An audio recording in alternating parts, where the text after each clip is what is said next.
नेपाली सार्वभौमै फैलिएका मेची महाकाली प्रकृतिका कोटि कोटि सम्पदाको अञ्चल वीरहरूका राजधानी स्वतन्त्र अञ्चल ज्ञान भूमि शान्ति भूमि तराई पहाड हिमाल अखण्ड यो प्यारो हाम्रो मातृभूमि नेपाल बहुजाति भाषा धर्म संस्कृति छ विशाल अग्रगामी राष्ट्र हाम्रो जय जय नेपाल।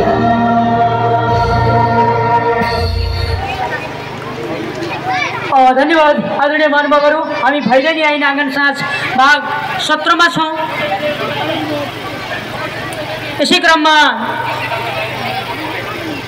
हाम्रो यस एफसी रेडीका आदरणीय व्यक्तित्व आदरणीय कुलप्रसाद श्रेष्ठज्यू तथा हाम्रा शुभचिन्तक आदरणीय वीरबहादुर सुशीलज्यू, रेडी बस पार्क निवासी वीरबहादुर सुशीलज्यू लगायत देशलाई आमूल परिवर्तनका लागि भर्खर मात्र आन्दोलनमा शहीद हुनुभएका जिजेन जेठ पुस्ताका आदरणीय होनहार युवा साथीहरू लगायत चिरपरिचित शहीदहरू र हाम्रा आदरणीय व्यक्तिहरूप्रति उहाँहरूको श्रद्धाञ्जली व्यक्त गर्दछौँ, भावपूर्ण श्रद्धासुमन व्यक्त गर्दछौँ, हार्दिक समवेदना व्यक्त गर्दछौँ, जसले हाम्रा यस क्लबका आदरणीय व्यक्तित्वहरू हामी माझ हुनुहुन्न। हामी दुःख व्यक्त गर्दछौँ भर्खरको आन्दोलनमा जसले शहीद हुनुभएको छ देश परिवर्तनको लागि।